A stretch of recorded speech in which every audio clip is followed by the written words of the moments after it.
Assalamualaikum warahmatullahi wabarakatuh. Halo pemirsa Tegar TV, berjumpa kembali bersama saya Aai Bonamana dalam program Dialog Spesial. Dan kali ini seperti biasanya kita akan menghadirkan seorang narasumber yang luar biasa dan saat ini tengah berada di DPRD Lampung Tengah, yaitu Bapak Iwayan Dama AMD. Beliau selaku Wakil 3 Koordinator Komisi 4 DPRD Lampung Tengah. Selamat beraktivitas juga untuk Bapak. Apa kabar Pak Wayan? Baik, sehat. Sehat ya Bapak ya. Oke Bapak, maaf mengganggu kerja Bapak. Ya, boleh, nggak apa-apa. Terkait dialog kita saat ini ingin memberikan informasi kepada masyarakat ya Pak ya, terkait tema kita yaitu meningkatkan produktivitas pertanian untuk kesejahteraan masyarakat. Nah, tapi sebelum kita ke tema Pak ya, boleh. Boleh tahu dulu dong Pak, kesibukan Bapak akhir-akhir ini seperti apa Pak? Kalau kesibukan saya sehari-hari adalah seorang petani dan juga seorang peternak juga ayam ya. Jadi ya itulah kegiatan kami pelaku petani. Pertanian ya. Jadi petani singkong, jagung, itulah diantaranya. Dan akhirnya bisa mewakili masyarakat Pak ya untuk duduk di sini. Bisa ya, bersyukur juga ya atas dukungan, atas doa masyarakat masih mempercayai kita untuk mewakili ya, memperjuangkan hak-haknya ya, terutama menyangkut masalah pertanian ya, itu yang sangat krusial ya, apalagi di saat-saat sekarang ini, terutama masalah singkong yang harganya masih simpang siur, belum ada titik temunya ya, walaupun sudah ada peraturan, ada pergub yang sudah dicanang diturunkan oleh gubernur, namun tetap juga pihak-pihak pelaku usaha ya, pabrik-pabrik tetap aja di bawah standar juga dia menerima singkong petani itu. Nah, dan ini masih menjadi PR ya Pak ya? Masih menjadi PR. PR berat ini yang belum terselesaikan gitu. Oke Pak, sebelum kita ke dialog khusus kita Pak, pengen tahu dulu nih masyarakat nih, Bapak kan selaku Wakil 3 Koordinator Komisi 4 DPRD Bapak ya. Kalau boleh tahu Pak, cerita sedikit dong perjalanan karir Bapak nih dari awal hingga akhirnya bisa duduk di kursi Komisi 3 Pak. Perjalanan dulu ini agak panjang ini Pak ya. Ceritanya, dulu saya berangkat dari mantan kepala kampung, itu kepala desa ya, tahun 2000 sampai 2012. Itu. Nah, berangkat dari sana, pengalaman dari kepala desa atau kepala kampung, masukan-masukan dari warga, masyarakat, teman, agar di 2014 mendorong saya untuk maju ke legislatif. Gitu. Nah, berkat itulah kami berangkat. Ya, syukur, puji Tuhan, alhamdulillah diterima waktu tahun 2014. Kami duduk, ya sampai sekarang ini masih dipercaya gitu. Jadi cukup panjang juga Pak ya, berawal dari kepala kampung. Iya, kepala kampung. Itu kan dari dorongan teman-teman dan juga masyarakat Pak ya? Masyarakat. Sebenarnya apa yang menjadi alasan utama Bapak akhirnya, oke deh saya memilih untuk menjadi anggota DPRD dan terjun di dunia politik? Ya, yang pertama jelas ada hal-hal yang sangat krusial yang kami masih tanda tanya memperjuangkan terkait masalah pembangunan jalan, karena dulu itu ya kondisi jalan Lampung Tengah pada umumnya memang sih agak ini ya, paling tidak di daerah kami terutama di wilayah kecamatan kami itu ada program-program yang bisa diturunkan oleh pemerintah daerah yang terkait masalah pembangunan jalan. Itu yang kita sampaikan, walaupun tidak sepenuhnya terkabulkan, terpenuhi. Namun secara bertahap berjalan itu pembangunan, karena masyarakat pada dasarnya ingin infrastruktur terutama jalan dan jembatan itu bagus. Untuk memperlancar proses mobilisasi hasil pertanian, transportasi dalam hasil pertanian itu. Nah, salah satu juga itu adalah meningkatkan produktivitas tani itu. Gitu. Betul. Dari akses infrastruktur itu bisa meningkatkan produktivitas pertanian. Pertanian. Ya, dari semua yang mendukung Bapak, siapa nih individu yang paling mendukung Bapak? Apakah dari pihak keluarga atau masyarakat itu sendiri, Pak? Ya, yang pertama adalah mantan pacar, Mbak. Oh. Itu yang sangat mantan pacar Bapak ya, yang mendampingi sampai sekarang. Yang mendampingi sampai sekarang, yang menjadi istriku yang terbaik. Terbaik. Setia ya Bapak ya? Iya. Oke, Bapak terkait tema kita nih Pak, yaitu meningkatkan produktivitas pertanian untuk kesejahteraan masyarakat nih. Mungkin Bapak bisa langsung menjelaskan kira-kira langkah apa nih, langkah konkret yang diambil oleh DPRD untuk meningkatkan produktivitas pertanian di dapil Bapak? Yang jelas kita mendorong ya, terutama pihak petani agar dalam proses penanaman komoditas taninya, ya pertaniannya tidak pada satu titik atau satu paritas. Betul. Nah, jadi ada jagung, ada singkong, padi, ya, ada juga mitra ketebu. Kalau dulu memang karet di tempat kita, ya kita dorong itu karet. Namun terkait juga kembali lagi masalah harga. Sekarang pun juga masalah singkong juga terkait masalah harga. Nah untuk itu kami menyampaikan kepada konstituen atau petani secara umum ya, agar jangan kita dalam bercocok tanam hanya terpaku dengan satu titik jenis tanaman. Itu harus ada sela-selanya, yaitu itu tadi. Misalnya di wilayah saya itu mayoritas singkong, tapi jangan ke singkong. Nah, mulai sekarang ini sudah tersebar itu. Jadi nggak singkong lagi, sekarang udah giat berbagai macam jenis tanaman, yaitu terutama jagung sama padi darat ini, Mbak. Nah, sudah begitu juga kita juga bersyukur pemerintah ini pupuk sudah nggak langka lagi seperti dulu. Nah, ini juga salah satu ya, selain daripada kita juga berharap dari pihak eksekutif ya, pemerintah melalui Dinas Pertaniannya, tim penyuluhnya juga tak henti-hentinya harus memberi pembinaan kepada kelompok-kelompok tani. Itu harapan kita, Mbak. Sehingga ini bersinergi. Nah, jadi petani bisa mengatasi dengan harga ya, terutama kita nggak terpaku dengan singkong. Begitu harga terpuruk, petani nelongso ibaratnya. Betul. Susah gitu.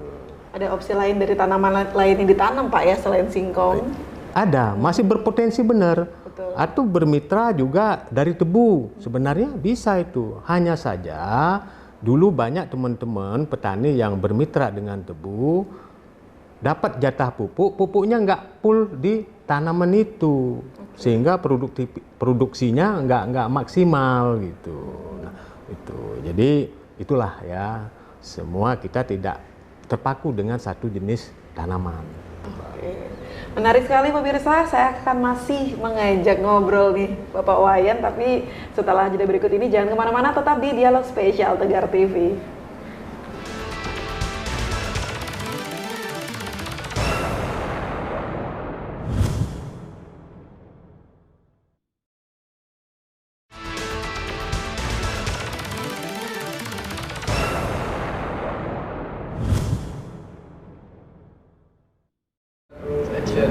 Masih di Dialog Spesial bersama saya Ai Bonamana dan juga narasumber kita yang masih semangat ya Bapak ya, untuk memberikan informasi di kesempatan kali ini, yaitu Bapak Iwayan Dama AMD selaku Wakil 3 Koordinator Komisi 4 DPRD Lampung Tengah. Kita masih membahas tentang peningkatan kualitas pertanian untuk kesejahteraan masyarakat Pak ya. Baik. Kali ini kita terkait tentang peningkatan pupuk dan juga bibit bagi petani Pak. Seperti apa nih Pak dukungan dari DPRD untuk meningkatkan kualitas daripada bibit dan juga pupuk untuk petani Pak? Iya, tentunya kalau dari segi pupuk saya rasa udah cukup ini, udah nggak kurang-kurang lagi ya. Stok aman ya Pak. Stok aman dari. Hanya yang menjadi persoalan adalah bibit. Tentunya bibit itu adalah kualitas yang unggul.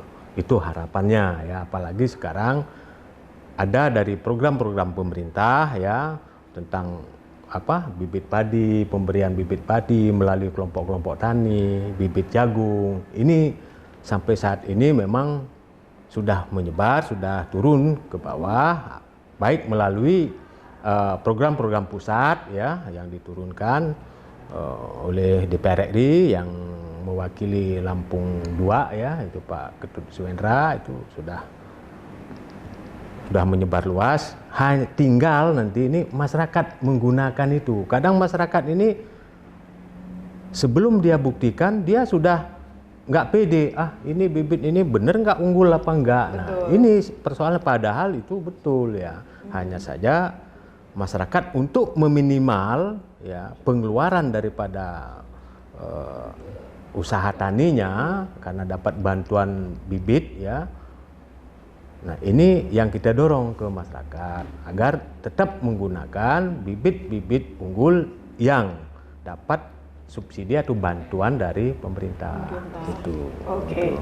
Bapak sebagai anggota DPRD dan juga memang menjadi profesi petani Bapak ya. Artinya Iya, Bapak sering turun langsung ke lapangan, turun Pak. langsung. Nah, sebenarnya apa Pak tantangan terbesar yang dihadapi oleh petani di daerah dalam peningkatan produktivitas, Pak?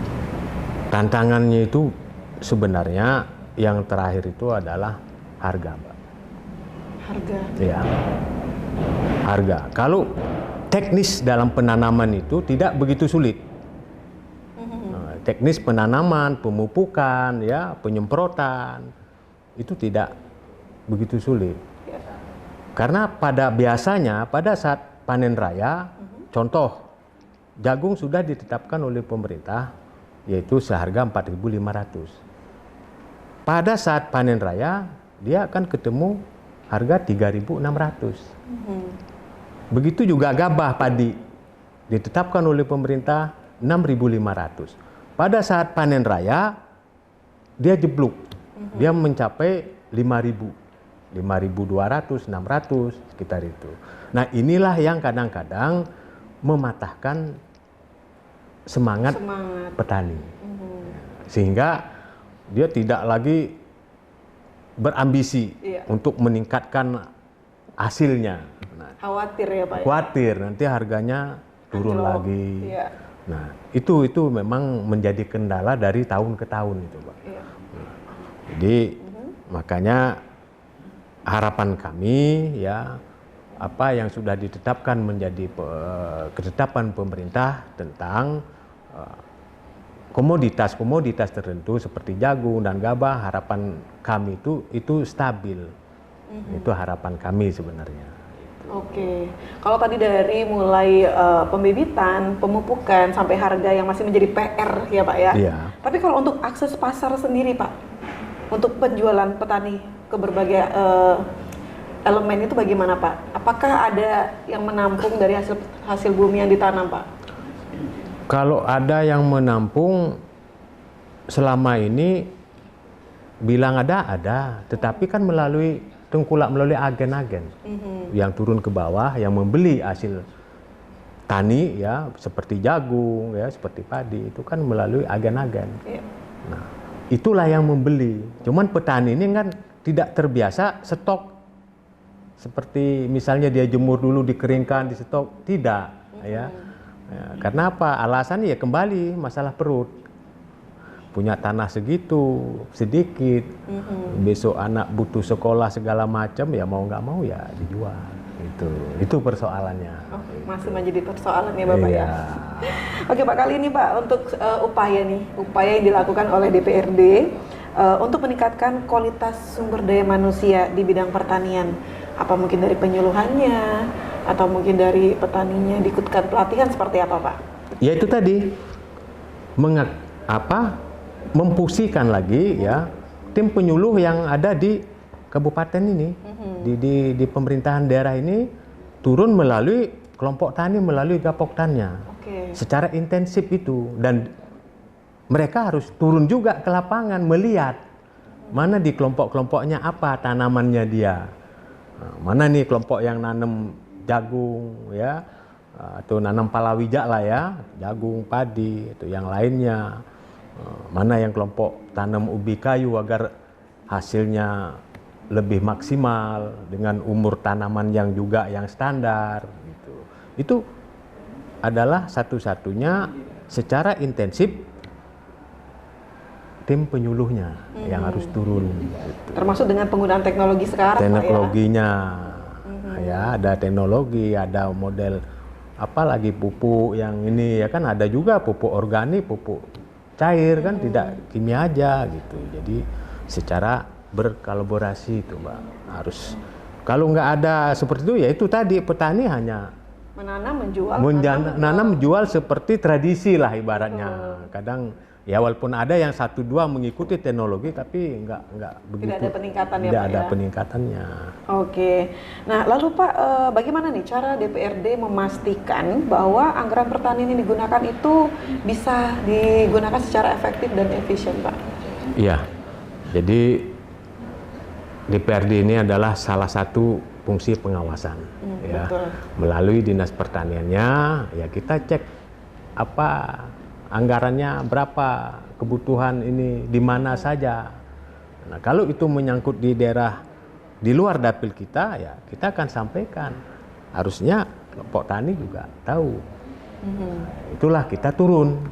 Kalau nggak kita turun ya nggak tahu kita semaksimal apa di daerah titik mana. Bener nggak ini? Oke, benar sekali. Jadi memang pengawasan tadi Pak ya, harus ada pengawasan. Ada pengawasannya. Oke, bagaimana nih Pak, DPRD mendukung peningkatan kualitas hasil pertanian? Dari mulai pemberian bibit itu ada nggak sih Pak sebenarnya? Iya, ya kita sangat-sangat mendukung sekali. Itu kan itu tadi melalui pemberian bibit ya, melalui kelompok tani itu tadi Pak. Dan selalu dari pemerintah daerah ini sudah saya lihat sudah memang sangat-sangat energik sekali sudah ini. Tinggal sekarang di petani ini. Gitu. Tapi kan petani kembali lagi mana penyuluhnya ini? Iya, nah, gitu yang woro-woro yang memberikan pembinaan ya tentang cara. Walaupun petani itu sudah tahu, namun kan kadang disepelekan kalau nggak kita ingatkan. Tetap perlu ada sumber daya manusia. Sumber daya manusia itu perlu. Perlu sekali Pak ya. Dan anggarannya ya harus ada juga lah untuk pembinaan. Untuk mendukung ya Pak. Ya, untuk meningkatkan sumber daya manusia itu. Ya. Oke, baik Pak Wayan, kita break sebentar ya Pak ya. Masih ada satu sesi lagi pemirsa, dialog kita bersama Bapak Iwayan. Setelah jeda berikut ini tetap di Dialog Spesial.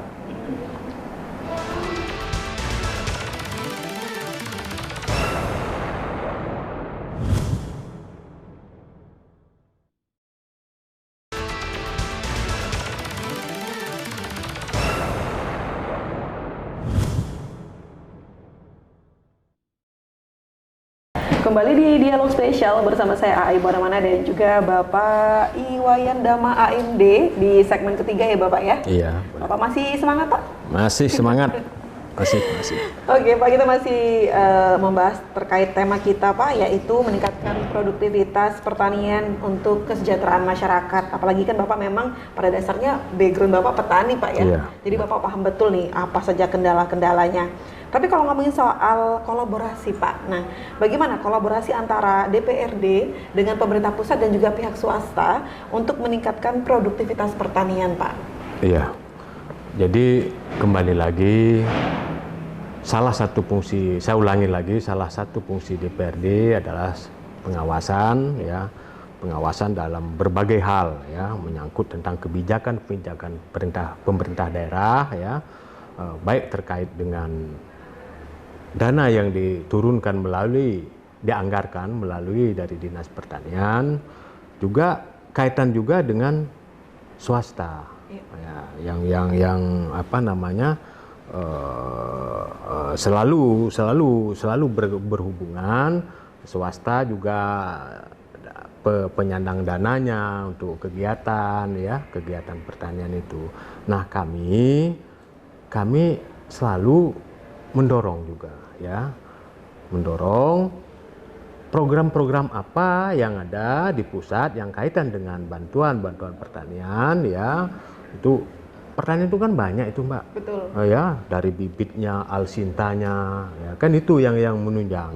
Nah, itulah yang kita sampaikan. Kalaupun ada program dari pusat, ya, tetapi kami melalui DPR RI yang duduk di membidang itu di Komisi 4. Itu ya. Ini ada program nih Alsinta. Ini ada program benih nih, bibit nih.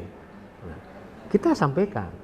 Nah, sudah gitu kita juga berkolaborasi menyampaikan juga ke eksekutif melalui Dinas Pertaniannya, Mbak, agar segera nih.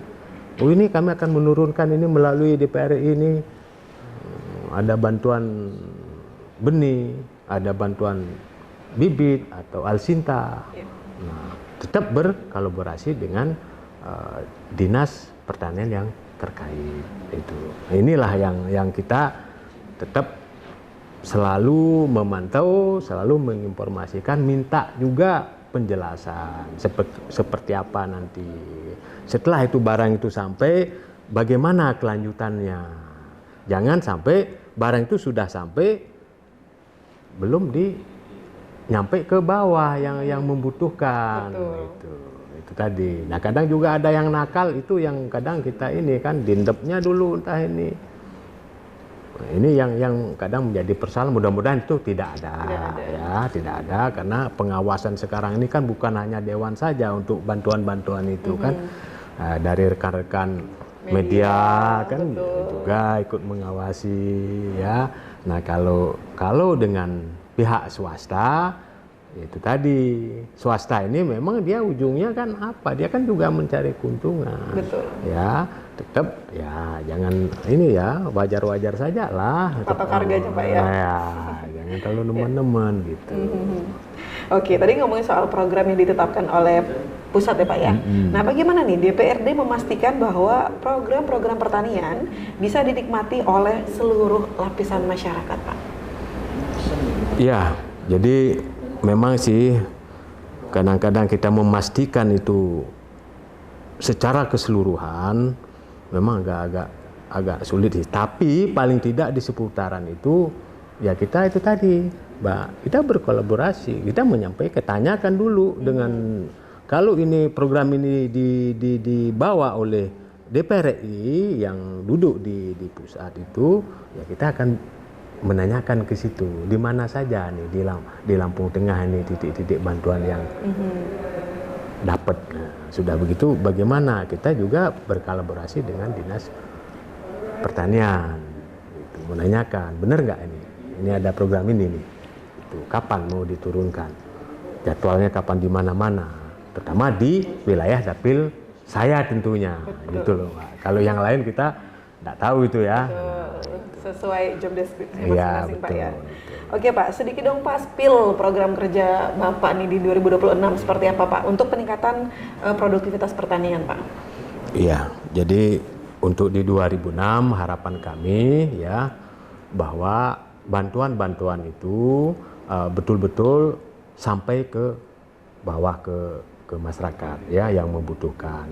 Nah, selanjutnya juga saya berharap ya agar tim-tim penyuluh yang ada di wilayah ya, di kecamatan, di desa atau di kampung, betul-betul itu digerakkan. Ya, betul-betul itu digerakkan agar petani ini tidak terlena dia. Dia tidak terlena, dibina dia ya, diingatkan, dalam arti ini mengingatkan kembali sehingga semangatnya tinggi ini petani untuk meningkatkan hasil taninya. Nah, itu. Jadi harapan saya kembali kerjasama ya antara tim penyuluh dan Gapoktan ya, Gapoktan ke petani. Nah, itu. Jadi kalau itu tadi, Mbak, kalau bibit sudah banyak sudah ya, pupuk nggak susah lagi, nggak seperti dulu lagi kita stok segala macam, nggak, sudah ada. Ini saya mau tebus ada katanya. Nah, tinggal bagaimana ya memberi pemahaman kepada petani agar sistem taninya itu jangan seperti dulu terus, sehingga dia bisa mengikuti teknologi yang sekarang ini. Betul. Gitu. Berinovasi kembali. Oke, gitu. luar biasa dan emang menarik sekali ini pembahasan kita. Tapi karena sudah kurang lebih 30 menit kebersamaan kita, Pak, mungkin Bapak bisa memberikan closing statement ataupun pesan nih buat masyarakat Lampung Tengah. Silakan Bapak. Baik, untuk masyarakat Lampung Tengah, terutama para petani, saya berharap gunakanlah semaksimal mungkin bantuan-bantuan bibit benih dari pemerintah ya, agar hasil tani kita maksimal mungkin. Terutama gunakanlah pemupukan secara teratur dan berkonsultasilah dengan tim penyuluh ya, manakala menghadapi masalah-masalah di lapangan, terutama terhadap hama, penyakit, sesegera mungkin ya, agar apa tujuannya? Itu tadi, hasil tani kita ini meningkat. Kalau kita terlena dengan pekerjaan kita, menyepelekan masalah yang dihadapi di lapangan ya, saya yakin, jadi hasil tani kita tidak akan meningkat. Nah, untuk itu marilah ya kita bergandengan tangan ya, saling bertanya tentang sistem pertanian kita yang maju ya, berinovasi kembali. Saya rasa demikian. Terima kasih, luar biasa sekali statementnya dari Bapak Iwayan. Terima kasih Bapak ya, sudah memberikan informasi terkait bagaimana peningkatan kesejahteraan masyarakat di bidang pertanian. Mudah-mudahan informasi ini bisa bermanfaat untuk masyarakat Lampung Tengah, Pak. Oke, siap. Baik, terima kasih Bapak Iwayan Dama AMD selaku Wakil 3 Koordinator Komisi 4 DPRD Lampung Tengah. Dan kita tahu bahwa pertanian merupakan salah satu sektor penting dalam mendukung pergerakan ekonomi di Lampung Tengah.